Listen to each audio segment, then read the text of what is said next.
గన్నవరం మాజీ MLA YCP నేత Vallabhaneni Vamsi Mohan jail నుంచి విడుదలయ్యారు. వల్లభనేని వంశీపై 11 కేసులు నమోదవగా అన్ని కేసుల్లోనూ కోర్టులో ఊరట లభించింది. దీంతో విజయవాడ సబ్ జైలు నుంచి వల్లభనేని వంశీ విడుదలయ్యారు. వల్లభనేని వంశీ 137 రోజులుగా జైల్లో రిమాండ్ ఖైదీగా ఉన్నారు. వల్లభనేని వంశీని ఫిబ్రవరి 16న హైదరాబాదులో ఏపీ పోలీసులు అరెస్ట్ చేశారు. సత్యవర్ధన్ కిడ్నాప్ కేసులో వల్లభనేని వంశీని అరెస్ట్ చేసిన ఏపీ పోలీసులు విజయవాడకు తీసుకువచ్చారు. కోర్టులో హాజరుపరిచారు. కోర్టు రిమాండ్ విధించడంతో విజయవాడ సబ్ జైలుకు తరలించారు.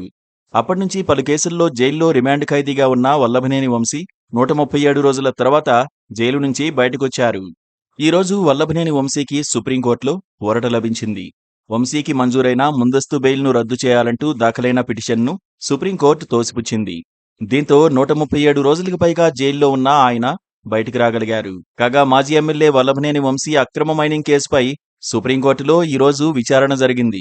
వల్లభనేని వంశీకి ఏపీ హైకోర్టు ఇచ్చిన బెయిల్ను రద్దు చేయాలంటూ ఏపీ ప్రభుత్వం సుప్రీంకోర్టును ఆశ్రయించింది. బుధవారం ఈ పిటిషన్పై కోర్టులో విచారణ జరగ్గా అక్రమ మైనింగ్ చేసి వంశీ 196 కోట్ల రూపాయల దోపిడీ చేశారని ప్రభుత్వ తరఫు న్యాయవాది సిద్ధార్థ్ లూత్రా వాదనలు వినిపించారు. అక్రమ మైనింగ్ పై దర్యాప్తు నివేదికను సీల్డ్ కవర్లో అందజేయాలని సుప్రీం ధర్మాసనం సూచించింది. తదుపరి విచారణను ఈ నెల 17కు సుప్రీంకోర్టు వాయిదా వేసింది.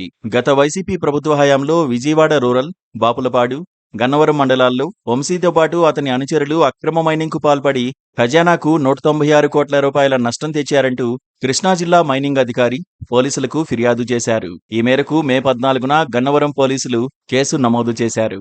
అయితే ఈ కేసులో ముందస్తు బెయిల్ కోరుతూ వంశీ ఏపీ హైకోర్టును ఆశ్రయించగా అందుకు న్యాయస్థానం అంగీకారం తెలిపింది. మే 29న వంశీకి ముందస్తు బెయిల్ మంజూరు చేసింది ఏపీ హైకోర్టు. దీన్ని సవాల్ చేస్తూ ఏపీ ప్రభుత్వం సుప్రీంకోర్టులో పిటిషన్ వేసింది. అలాగే సివిల్ కేసులో మాజీ ఎమ్మెల్యేకు ముందస్తు బెయిల్ రద్దుకు సుప్రీం నిరాకరించింది. గన్నవరంలో ప్రైవేటు స్థలాన్ని ఆక్రమించుకున్న కేసులో వంశీకి హైకోర్టు ముందస్తు బెయిల్ ఇచ్చింది. హైకోర్టు తీర్పును సుంకర సీతామహాలక్ష్మి సుప్రీంలో సవాల్ చేశారు. దీనిపై ఈరోజు విచారణ జరగ్గా 2024లో దాడి జరిగితే 2025లో ఎఫ్ఐఆర్ దాఖలు చేయడమేంటని న్యాయస్థానం ప్రశ్నించింది. సివిల్ కేసును క్రిమినల్ కేసుగా ఎలా మారుస్తారని సుప్రీం ధర్మాసనం ప్రశ్నించింది. Please subscribe to KTV Telugu. KTV Telugu. KTV Telugu. KTV Telugu channel.